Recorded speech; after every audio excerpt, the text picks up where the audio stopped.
Special guest ಸಹ ಬಂದಿದ್ದಾರೆ. ಅವರು ನಮಗೋಸ್ಕರ ಮತ್ತು ನಿಮ್ಗೋಸ್ಕರ ಒಂದು ಸ್ಪೆಷಲ್ ಡಿಶ್ ನ ಮಾಡಿ ತೋರಿಸ್ತೀನಿ ಅಂತ ರೆಡಿ ಆಗಿದ್ದಾರೆ. ನೋಡೋಣ ಏನ್ ಮಾಡ್ತಾರೆ ಅಂತ. ಮತ್ತೆ ಕಾರ್ಯಕ್ರಮ ಶುರು ಮಾಡೋಣ ಬನ್ನಿ. ನಮಸ್ಕಾರ ಮೇಡಮ್. ನಮ್ಮ ಕಾರ್ಯಕ್ರಮಕ್ಕೆ ನಿಮ್ಗೆ ಆತ್ಮೀಯವಾದಂತ ಸ್ವಾಗತ. ನಿಮ್ ಹೆಸರು ಮೇಡಮ್? ರೇಷ್ಮಾ. ರೇಷ್ಮಾ ಅವ್ರು ಎಲ್ಲಿಂದ ಬಂದಿದ್ದೀರಾ? Gandhinagar 10th class. ಮಂಡ್ಯದವರೇನಾ?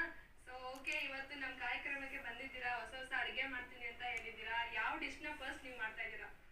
Chicken vegetable gravy ತೋರಿಸ್ತಾ ಇದ್ದೀನಿ. ಚಿಕನ್ ಅಂಡ್ ವೆಜಿಟೇಬಲ್ ತೋರಿಸ್ತಾ ಇದ್ದೀರಾ? ಓಕೆ, ಆಮೇಲೆ next recipe? Next chicken nuggets ಅಂತ. Chicken nuggets. ಓಕೆ, ಈ ಫಸ್ಟ್ ರೆಸಿಪಿಗೆ ಏನೇನು ಐಟಮ್ಸ್ ಬೇಕಾಗುತ್ತೆ ಮೇಡಮ್? ಫಸ್ಟ್ ಎಣ್ಣೆ,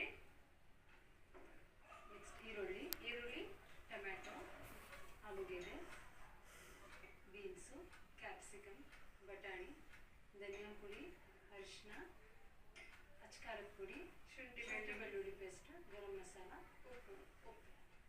ಓಕೆ, ಇದರಲ್ಲಿ ಚಿಕನ್ ನೀವು ಸ್ಮ್ಯಾಶ್ ಮಾಡಿರುವಂತ ಚಿಕನ್ ತಗೊಂಡಿದ್ದೀರಾ? ಅಂಗಡಿಗಳಲ್ಲೂ ಸಿಗುತ್ತೆ ಸಾಮಾನ್ಯ. ಚಿಕನ್ ನ ಕೈಮಾ ಮಾಡ್ಕೊಡಿ ಅಂತಂದ್ರೆ ಕೈಮಾ ಮಾಡ್ಕೊಡ್ತಾರೆ. ಮನೇಲೂ ಸಹ ನಾವು ಮಾಡ್ಬೋದು. ಅಂದ್ರೆ ಬೋನ್ಲೆಸ್ ಇರಬೇಕು, ಸ್ಕಿನ್ಲೆಸ್ ಇರಬೇಕು. ಬೋನ್ಲೆಸ್ ಅಂಡ್ ಸ್ಕಿನ್ಲೆಸ್ ಎರಡು ಮಿಕ್ಸ್. ಓಕೆ, ತಗೊಬೇಕು ಚಿಕನ್. ಫಸ್ಟ್ ಏನ್ ಮಾಡ್ತಾ ಇದ್ದೀರಾ ಇವಾಗ? ಫಸ್ಟ್ ಸ್ಟಾರ್ಟ್ ಮಾಡೋಣ. ಸ್ಟಾರ್ಟ್ ಮಾಡಿ. ಸ್ವಲ್ಪ ದೊಡ್ಡ ಫ್ಲೇಮ್ ಇರಲಿ. ದೊಡ್ಡ ಫ್ಲೇಮ್ ಅಲ್ಲೇ ಮಾಡೋಣ. ಸ್ವಲ್ಪ ಕಾಯಿ.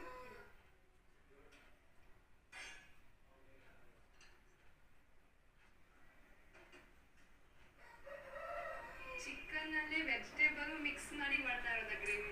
ಸರ್, ಅದು ಚಿಕನ್ ಟೇಸ್ಟ್ ನಮ್ಗೆ ಹೇಗೆ ಗೊತ್ತಾಗುತ್ತೆ? ಫಸ್ಟ್ ಸ್ಟಾರ್ಟಿಂಗ್ಗೆ ಮಸಾಲೆ ಹಾಕಿದ ತಕ್ಷಣ ಚಿಕನ್ ಹಾಕೋದ್ರಿಂದ ಅದು ಮಧ್ಯ ಬಾಯಿಗೆ ಸಿಗ್ತಾ ಇರ್ತದೆ. ಓ, ಮಧ್ಯ ತರಕಾರಿ ಜೊತೆಗೆ ಚಿಕನ್ ಪೀಸ್. ಅಂದ್ರೆ ಯೂಶಲಿ ನಿಮ್ ಕ್ಯಾಸ್ಟಲ್ಲೆಲ್ಲ ಹಿಂದೂಸ್ ಅಲ್ಲಿ ಜಾಸ್ತಿ ತರಕಾರಿ ಜೊತೆ ಚಿಕನ್ ಮಟನ್ ಏನೋ ಹಾಕಲ್ಲ, ಬರೀ ತರಕಾರಿನೇ ಹಾಕ್ತೀರಾ. ನಮ್ದ್ರಲ್ಲಿ ಮಟನ್ ಚಿಕನ್ ಎರಡು ಕೈಮಾ ಹಾಕ್ತೀವಿ. ಸ್ಮ್ಯಾಶ್ ಮಾಡು ಹಾಕ್ಬೋದು, ಕಟ್ ಮಾಡಿ ಪೀಸಸ್ ಕೂಡ